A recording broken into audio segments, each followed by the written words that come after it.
예, 지수가 조금 밀려가고 있다고 말씀드렸고요. 20포인트 하락. 오늘은 아주 또 의문의 약간 좀 밀패네요. 이렇게 많이 밀릴 줄 몰랐는데 외국인 내 매도, 선물 매도가 시장에 좀 부담을 줍니다. 차이나TV 중국 경제 산업 이야기 하도록 하겠습니다. 오늘은 하나금융투자 신흥국 투자전략팀 김경환 팀장님 전화로 연결하겠습니다. 팀장님 안녕하세요. 네, 안녕하십니까. 중국 관련해서는 요즘 계속해서 연이어서 규제 리스크를 많이 얘기를 했는데요. 오늘은 중국의 금리가 최근에 빠르게 하락하고 있다. 금리 하락세 어느 정도인지 팩트부터 체크해 주시고요. 시사점은 무엇인지 알려주십시오.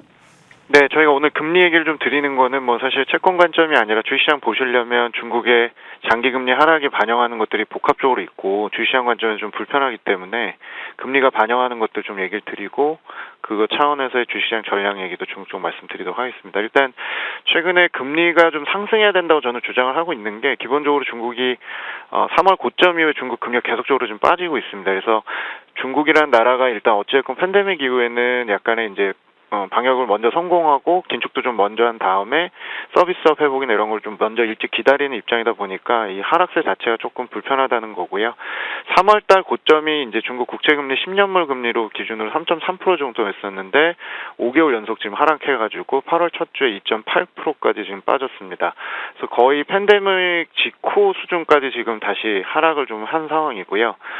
인민은행이 이게 오퍼레이션이라고 얘기해서 이제 공개시장 조작을 하는 콜금리 같은 것들도 최근에 이제 굉장히 빠르게 하락을 하면서 전체적으로 조금 부정적인 신호를 내포를 하고 있습니다. 하락을 한 이유는 가장 큰 부분은 중국의 2년 평균 기준 성장률이 1분기에 한 전년비 5% 정도 성장을 한 다음에 2분기에 이제 5.5%로 반등을 했습니다만 여전히 팬데믹 이전에 이제 한 6% 정도 성장세 하회를 좀 하고 있고 또 팬데믹 이후에 작년부터 중국이 수출, 제조업, 부동산이 대단히 좋았었는데 그 다음 단계로 이제 당연히 소비나 고정투자, 서비스업 이런 쪽으로 넘어가줘야 되는데 올해 중국의 내수 회복세가 사실 굉장히 좀 빠르지 않습니다. 그리고 소비도 굉장히 좀 상대적으로 부진한 모습을 좀 보여주고 있고 또 3분기 같은 경우는 중국의 제조업이나 서비스업 PMI처럼 전월 대비해서 보는 지표들도 좀 빠르게 떨어지면서 그거와 연동되는 중국의 장기금리가 같이 좀 빠르게 빠지고 있습니다. 그리고 이제 채권이라는 부분 때문에 채권 공급량이 늘면 아무래도 이제 금리가 오를 텐데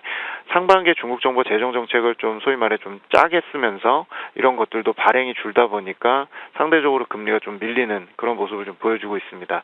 이러다 보니까 금리가 하락할 때 당연히 이제 중국의 성장주라든지 최근에 중국에서 좋은 반도체나 바이오테크나 이런 제조기업형 이제 이런 성장주들이 상당히 주가 좋았는데 이게 좀 내수 기반의 어떤 그 상승이 아니라 소수 테마주 위주로만 이제 과열이 되다 보니까 이번 8월 들어서 조금 조정 양상이 좀 확대가 되고 있고 중국 정부 입장에서 이제 그 규제를 계속하다 보니까 이 금리 하락을 이제 부동산 수요라든지 인프라 관련 수요들의 약화로 또 반영을 좀 하다 보니까 주식시장이 좀 소위 말해 좀 탄탄하게 올라가는 그런 상황이 아니라 변동성이 좀 커지고 있는 그런 상황이 금리 하락에서 좀 야기되는 문제라고 보시면 될 것 같습니다.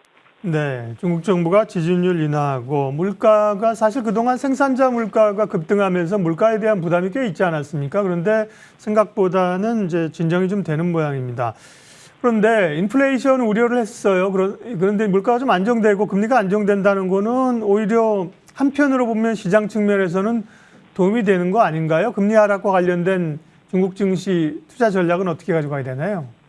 일단은 제 생각에는 중국 쪽의 인플레이션 압력에 대해서 중국 정부가 크게 우려하진 않았었고 상반기에 이제 얘기한 톤은 불균형한 회복, 그러니까 수출은 사는데 소비가 안 살아나는다든지 전후방 산업이 이제 시각의 격차가 좀 있는 거고 중국의 생산자 물가는 폭등했습니다만 금리는 완전히 거꾸로 생산자 물가보다는 소비자 물가나 서비스업 물가랑 연동이 되면서 흘러내리는 모습을 보였죠. 그래서 생산자 물가는 이번 달 지표, 그러니까 어제 나온 중국의 7월 지표가 이제 고점일 가능성이 높고 소비자 물가가 어느 정도 완만하게 상승을 하면서 이제 올라오느냐가 중요할 것 같습니다. 제가 보기에는 디플레이션이라고 얘기할 수는 없는데 전체적으로 PPI 인플레 그리고 CPI 디플레라고 볼 수 있을 것 같아서 지금 시장이 좀 필요한 거는 내년까지 중국의 내수 기반의 이제 안정적인 성장이기 때문에 소비자 물가가 오히려 올라오고 장기 금리가 좀 올라오는 패턴이 중요할 것 같습니다. 저희는 하반기에 중국의 물가는 전체적으로 이제 조금 소비자 물가 중심으로 여전히 1%대밖에 되지 않지만 동안 우상향하는 흐름을 보고 있고요. 금리를 꼭 보셔야 되는 거는 지금 거의 5개월 가까이 빠진 중국 금리가 올라가는 신호를 좀 보여줘야지만 이제 전분기 대비 혹은 전월비 대비해서 8월 정도에 지금 저점이 와 있는 중국의 서비스업 어떤 환경, 내수 환경이 좋아지는구나라고 이해를 하시면 되고요. 이렇게 될 경우 중국의 본토 증시 쪽이나 중국의 대형 지수, 그러니까 국내 코스피랑 연동이 좀 많이 되는 그런 지수들이 움직일 수 있다라고 보시면 됩니다. 지금 소수 성장주가 가는 거는 우리나라 입장에서는 큰 의미가 없고요. 중국의 이런 그 소수 성장주의 조정 이후에 금융이나 소위 말해 시클리컬 같은 사이클 주식들이나 일부 소비재들 많이 빠진 것들이 금리 상승과 더불어서 내수 확장 신호를 받아들이면서 이제 올라갈 때 국내에도 좀 더 좋은 모멘텀으로 작용할 가능성이 있지 않나 생각을 좀 갖고 있고요. 그래서 저희는 9월, 10월 달이 보통 일반적으로 이제 국경절 연휴 앞두고 이런 내수가 전월비 상승하는 패턴이기 때문에 상승을 좀 보고 있고, 다만 오늘도 이제 중국의 확진자가 100명 이상 나왔고, 확진자 수의 어떤 증가보다는 확진 지역이 증가할 경우 중국 정부가 워낙 과도하게 이제 셧다운을 시도할 수 있고, 이런 부분이 8월 달에 내수에도 영향을 주기 때문에 이런 것들이 이제 8월 지표는 조금 불가피하게 나빠질 거고 9월부터 좋아지는 패턴을 좀 예상하고 있기 때문에 중국 금리의 이제 저희 1차적인 예측은 좀 우상향으로 좀 보고는 있고, 다만 이게 이제 못 올라갈 경우에는 중국 증시의 조정이 좀 더 확대될 수도 있다, 이렇게 좀 보시면 될 것 같습니다. 예, 뭐 물가 우려 때문에 금리가 오르면 또 시장에 부담이고, 금리가 또 떨어지면 성장성에 대한 의구심이 된다고 해서 또 부담이고 다 그렇습니다. 중국은 규제 얘기 나오면서 이제 특별히 빅테크 기술주에 대한 규제를 제일 먼저 시작했는데요. 알리바바 실적이 발표됐군요. 어떻게 나왔는지 궁금한데요. 네, 알리바바 실적이 지금 이미 좀 나온 대로 전반적으로 이익은 선방을 했는데, 그러니까 국내 2분기 이제 실적 기준으로 보시면 될 것 같은데요. 탑라인 쪽, 그러니까 즉 매출 쪽에 대한 성장세는 시장 예상을 좀 하회를 했습니다. 최대 사업 부문인 이제 전자상거래 쪽이라든지 이런 것들은 이제 지난 분기 1분기에 20%대 성장해서 이번 분기 14%대로 이제 전년비 14%로 좀 둔화되는 모습을 보였지만, 신유통이나 새로운 이제 그 어떤 유통체인 부분 쪽에 성장세는 80% 정도 전년비 증가하면서 일단은 뭐 본업 자체는 괜찮다라고 얘기는 할 수 있을 것 같고요. 이제 중국 그 알리바바 같은 경우는 이제 재투자 쪽에 대한 부분을 확대를 하면서 1분기에 좀 실적이 약간의 이제 좀 부진한 모습을 보였는데, 이번 분기 역시도 이제 새로운 영역 쪽의 투자 쪽, 그러니까 혁신사업 쪽에서 미디어 엔터나 클라우드 컴퓨터 이런 쪽에 대한 투자 확대 얘기를 하면서 여전히 이제 뭐 어떤 에비타 마진율이나 이런 것들은 좀 하락을 하고 있고, 재투자 관련해서 아직은 실적에 좀 가시성으로 반영되지 않고 있는 그런 모습입니다. 저희가 상반기에 빅테크 관련해서 이제 반독점법이라든지 일반적인 규제에 대한 부분이 상당히 밀도가 높았고, 그러한 강도 속에서 알리바바 주가 역시도 정책은 좀 선반영했다고 좀 저희는 생각은 하고 있는데, 여전히 3분기에 여러 가지 이제 좀 법안들이 조금 더 시행되는 것들이 있습니다. 예를 들면 데이터 안전법 같은 것들이 6월에 통과돼서 9월에 시행을 좀 앞두고 있고, 또 7월에 나온 증권 위법행위 방지 의견에서 이런 알리바바나 텐센트처럼 역외 상장한 기업들의 일부 지배 구조에 대해서 정부가 조금 모니터링 하겠다는 얘기를 좀 하고 있기 때문에 이제 노이즈나 규제 관련돼서 과징금을 맞고 이런 것들은 이제 좀 피크를 다 지나갔고 주가는 다 반영이 됐지만, 구조적으로 중국 정부가 데이터라든지 일부 지배 구조 관련해서 꼭 알리바바를 특정하진 않겠습니다만 일부 이제 이런 이슈들이 아직은 조금 더 8, 9월 달에 일부 이제 희생양이라고 좀 그러면 좀 그렇습니다만 대표 케이스로 찝는 케이스가 있을 수 있기 때문에 아직은 투자 심리가 알리바바 포함해서 대표 이런 빅테크들이 크게 좋아지긴 좀 어렵지 않느냐 생각을 합니다.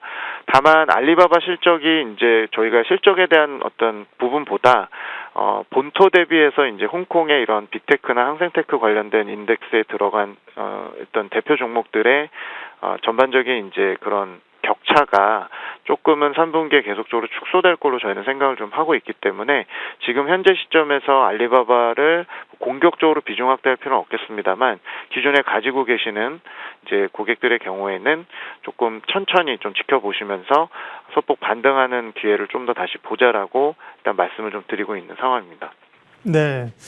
팀장님 하나만 좀 더 여쭤보겠습니다. 오늘은 이제 금리 최근에 중국이 하락 추세하고요. 그에 따른 전략을 말씀해 주셨는데 가장 한 최근 발목 잡고 있는 건 중국의 규제 리스크 아니겠습니까? 규제 리스크는 네. 조금 일단락이 된 건지 아니면 주가의 변동성은 줄어든 것 같은데 여전히 좀 진행형으로 봐야 되는 건지 어떻게 봐야 됩니까? 저희는 내년 10월달 만 이제 임기 10년이 되고 올해가 이제 9년 차 되는 시진핑 정부 입장에서는 어쨌건 내년 10월달 에 이제 3년임을 이제 시도를 계속하고 뭐 그렇게 되겠죠. 근데 이제 1기, 2기 넘어갈 때 이제 항상 이런 시기가 정치적으로 보면은 좀 중요하고 정책의 드라이브를 거는 부분이 이제 선방향이냐 역방향이냐에 대해서는 싸울 필요가 없다라는 게 이제 저희 기본적인 생각입니다.